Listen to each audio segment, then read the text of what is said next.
y'all were moving into a planning stage here at West Pelzer, and what kind of plans did y'all come out with here? Yep. So we finished up actually 5 years of planning, and so this was the last plan that would complete our rural renewal master plan, which stretched from 2017 to 2023. So it addressed economic development, it addressed branding and marketing, and also addressed our expansion of our park system, as well as how to expend the rest of our ARPA funds. And so through the 5-year process, what we were really looking towards and working towards was how do we go from 0% occupancy to 100% occupancy? How do we expand our park system so that we meet the state trend or the state average for 10 acres per 1,000 people? So how are we going to buy property or expand our parks? Our branding, we had branding done in 2017, and so this was a refresh so that we could be frank with who we wanted to be, and kind of still keep the Go West tagline. So we've got new wayfinding signage that's going in. We've got new decals on police cars and public works vehicles that really start to push that brand to the forefront, as well as new gateway signage that'll be coming hopefully this summer. And then the ARPA fund expenditures, so spending those in infrastructure, broadband, and economic development. So for us, it was infrastructure and economic development, and our final plan that we put together showed us how to make the ARPA funds recurring funds. So now we know that every 60 months, our ARPA line item will replenish itself. And so we've done a really good job of investing in the community, investing in our businesses. 5-year plan to go from 0% occupancy to 100% occupancy has occurred. West Pelzer's full. We're looking for our next location to be able to perhaps build some new downtown retail spots or expand on our parking. We've got thriving businesses. We're in budget season as well, so finishing up the master plan with budget season was super helpful to help council kind of walk through what those capital expenditures would look like. But with that, now we have line items for arts and culture. We have line items for capital expenditures for the police department. We have capital expenditures for our administration department. So things that have never occurred because we've invested back in the community, we're starting to see the fruits of that labor. And what about so y'all feel pretty good about those things. Talk a little bit about the parks. Y'all did develop a lot of the new park stuff here already in the last 5 years. We did. So we've been fortunate to receive funding from the legislative delegation as well as PARD to expand our park system and provide some additional offerings. So in Chapman Park, you'll see pour in place surface go down. You'll see ADA connections that'll go to our old town hall, which was a building that we purchased about 5 years ago as part of our initial rural renewal master plan. That will be completed in the next 90 to 120 days. We also received funding from the delegation to install a kayak launch along the Saluda River at what we call Riverfront West, which is 10 acres of wetlands that we're protecting. So it'll be a park per se that will be only accessible by kayak or by john boat, and so it'll have a picnic shelter, a picnic table, a trash can, and a kayak launch. So it's really just a passive park. The other component of our parks expansion that we're looking at is conservation, and so we have watched over the previous 3 decades as Powdersville has grown, or Piedmont has grown, and Greenville has expanded out, and so we want to try to protect our boundaries, and so to our west we're actually bound by some large agricultural property, and so we're going to start over the course of the next year. We're going to start working with those property owners to determine how we can put some of that in conservation easements, or how we can perhaps use the conservation bank at the state level to purchase some of the property, so that again we can protect our boundaries and continue to embrace our agricultural heritage as you enter the gateway into town. And you mentioned the budget. What are some of the challenges in the budget this year? Challenges are always how do you expend all of the funds, still have an adequate reserve, and then also fund all of your capital requests. And so for us, for 7 straight years, I guess this is the 8th straight year, we have not raised any of our rates related to water or sewer that were not already at the corporate level. So if REWA increased, obviously we had to. We haven't increased taxes, but we've saw our general fund increase, and so that's a product of having 65 or 70 new homes. It's a product of seeing some of those homes flip over time. So as the elderly move out or they unfortunately pass away, then those homes become sold, which then have new market values, which increases the property taxes. It's interesting for us to look at over the previous 8 years, or my 2 terms as mayor, what our reserve fund has looked like. And so I was ashamed at the time, but not ashamed now to say, when I took office, I had more money in my personal checking account than the town had in the reserve fund. And so this year, we're a little over $200,000 in our reserve fund as well. So we've been very adamant and frugal with how we are spending our funds in certain instances, but we've changed some policies so that future generations of mayors and council members will always have a 20% reserve fund. And you were talking about space. Do y'all have space for new businesses, or are y'all pretty full? We are. We're at capacity. I think we may have one vacancy on Main Street that's privately owned. We do have property around us. I think that's one of the great things, is that we still have some homes along our Main Street that could make great business opportunities, as well as we have some businesses that have changed over time. And so this past Friday, we welcomed the Fuel Zone with their second location, which is a nutrition bar. So you can go get a protein shake or a meal replacement shake or a hydration drink, as well as Bennett's Mobile Detailing.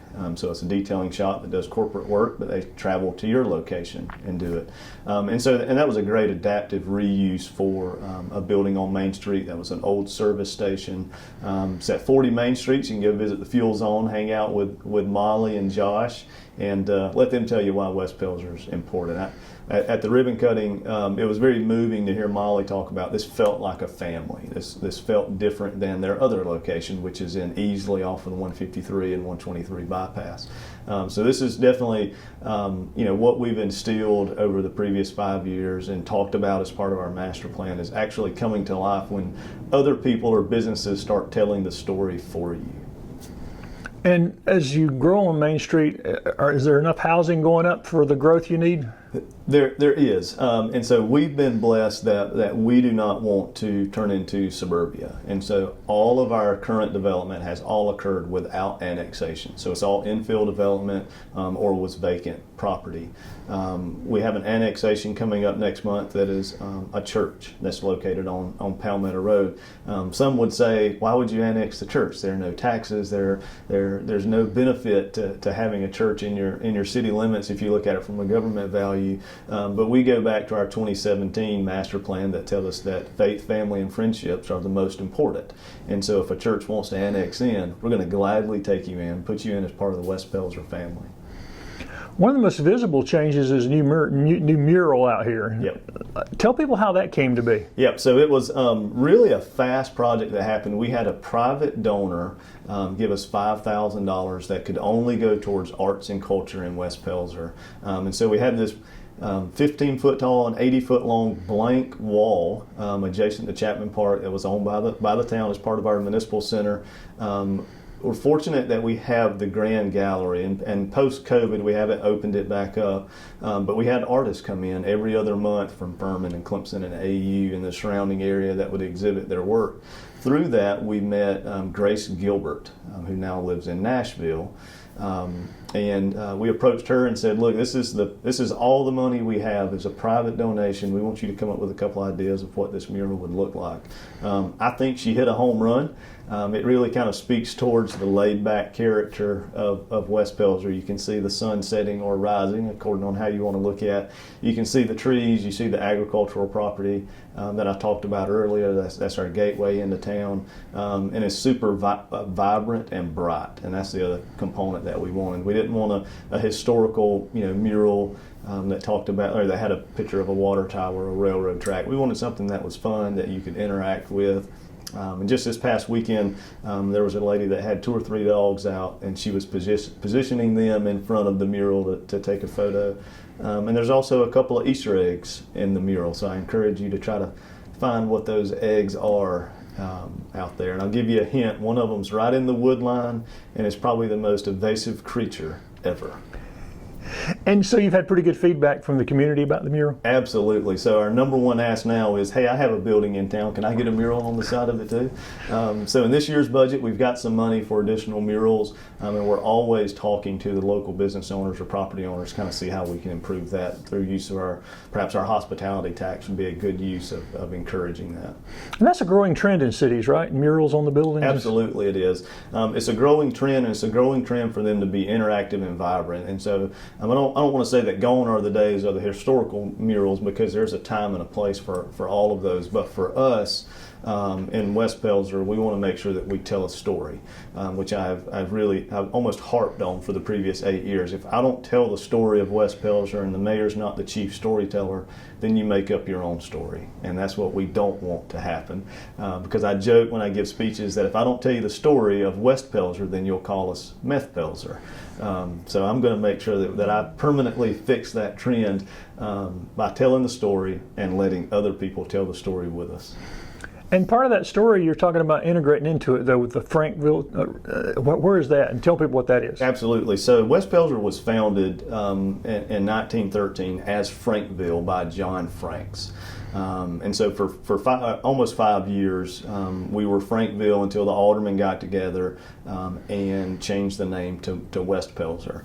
I'll be honest with you, I toyed in my head of why don't we have a referendum and change the name of the town back to Frankville. I probably would have been the only vote on council to do so. But it's part of the rural renewal master plan. It was all about finding our identity, finding our story, so that not only I would be the chief storyteller, but council could tell the story as well, and staff. And so what we have coined for our downtown businesses is that we're the Frankville Business District. And so we have special stickers to go on doors. We have one of those murals planned in our head of how the Frankville logo would look on the side of the buildings. And we're going to start promoting downtown West Pelzer as the Frankville Business District. Looking ahead to the rest of the spring and the summer, what events do y'all have coming up? Yep. So I always talk about fall as our season to shine. We'll catch on that next time. We'll catch on that next time. But this year we do have a private event that's occurring in Chapman Park, and that's Westy's Vintage Market. So it occurs every spring and fall. This makes year number 4. And this year they've expanded their offerings to Friday night. And so Friday night they're roasting a whole pig. So there'll be barbecue plates for sale. And they also have bluegrass music that'll be going from 6 to 10 that night, free of charge, in Chapman Park. And then Saturday, there's about 50 vendors of antiques, of arts and crafts, of homemade items, and that'll be occurring from 9 to 3 in Chapman Park. It's an amazing time. Come hang out, fellowship. You'll have to find somewhere to park. You may have to walk a couple of blocks to get to Chapman Park. It's an amazing time. We will, sometime during the summer, and we'll announce it later, but we'll do our Dog Days of Summer, where we have our annual dog show, which is, again, one of those just fun, eclectic times in West Pelzer. Who else does a dog show but us? Spring is here. We're super excited. We're super excited about our private events and then what we have coming up in the summer. So I talked about Westy's Vintage Market. I also say that Cinco de Mayo has become a huge thing in West Pelzer for our local businesses. And so the Lincoln Tap Room will have a taco truck in, and they'll have a band in on May the 5th, which is a Friday. But also we have Don Jose's, our newest Mexican restaurant in town.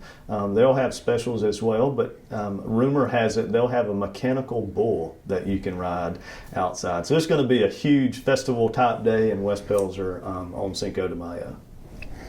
I'll pull that back and drop it in. Yeah. We also welcomed this spring a new council member. And so Councilwoman Alexander resigned her position to take care of her husband and move closer to her son. And so we had an election last Tuesday where we welcome new councilman Thomas Scarfo. He lives in one of the new homes and is from out of state. And so I said in the council meeting that I think it's great that we have outsiders coming in, moving into West Pelzer and wanting to get involved. So we're super excited to have him. And then as we move through summer into August, we'll have filing for our November elections, which will be 2 council seats and the mayor's seat. So we're excited to see what the future holds for elected officials in West Pelzer as well.